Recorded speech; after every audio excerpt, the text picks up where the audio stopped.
കയ്യോ കാലോ മടങ്ങി കടുത്ത വേദന അനുഭവപ്പെടുമ്പോൾ അത് സ്പ്രെയിൻ ആണോ അല്ലെങ്കിൽ ഫ്രാക്ചർ ആണോ എന്ന് എങ്ങനെ തിരിച്ചറിയാം? പലപ്പോഴും ഇത് തിരിച്ചറിയാൻ വളരെ ബുദ്ധിമുട്ടാണ്. അസഹനീയമായ വേദനയുണ്ടാകും, നീരുണ്ടാകും, എന്നാൽ കാല് ചലിപ്പിക്കാൻ പറ്റും. ഈ ഒരു അവസ്ഥയിൽ അത് സ്പ്രെയിൻ ആവാനാണ് സാധ്യത കൂടുതൽ. അതുപോലെ കാല് നല്ല നീരും അതുപോലെ അസഹനീയമായ വേദനയും തീരെ ചലിപ്പിക്കാൻ പറ്റാത്തൊരവസ്ഥയുമാണെങ്കിൽ ഫ്രാക്ചർ ആണെന്ന് നമുക്ക് മനസ്സിലാക്കാം. എന്നാൽ ഇതൊക്കെ തന്നെ നമുക്കൊരു എക്സ്റേയിലൂടെ മാത്രമേ കറക്റ്റായിട്ട് കൺഫേം ചെയ്യാനും ഡയഗ്നോസ് ചെയ്യാനും സാധിക്കുകയുള്ളൂ. എന്നാൽ ഈ ഒരു കാര്യം തിരിച്ചറിയുന്നതിന് മുന്നേ സ്വയം ചികിത്സിക്കുന്നത്, ചൂട് കൊടുക്കുന്നത്, തിരുമുന്നത്, ഇതൊക്കെ ഈ ഒരു അവസ്ഥ കൂടുതൽ വഷളാക്കാൻ കാരണമാകും. ലിഗമെന്റുകൾക്ക് ഉണ്ടാകുന്ന ഒരു വലിച്ചിലിനെയാണ് സ്പ്രെയിൻ എന്ന് പറയുന്നത്. എല്ലുകൾക്ക് ഉണ്ടാകുന്ന ഒടിവോ ചതവൊക്കെയാണ് നമ്മൾ ഫ്രാക്ചർ എന്ന് പറയുന്നത്.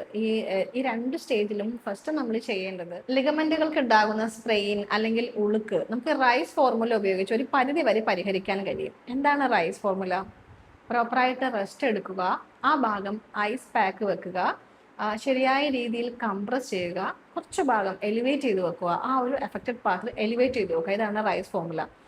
ഇതുകൊണ്ട് തന്നെ നമുക്ക് ആ ഒരു സ്പ്രെയിൻ അല്ലെങ്കിൽ ഉളുക്കിനെ പരിഹരിക്കാൻ സാധിക്കും. ഇനി ഫ്രാക്ചർ ആണെങ്കിലും നമ്മൾ റെസ്റ്റ് എടുക്കുക, ആ ഭാഗം അനക്കാതെ കംപ്രസ് ചെയ്തിട്ട് വേണം ഡോക്ടറുടെ അടുത്ത് എത്തിക്കാനായിട്ട്.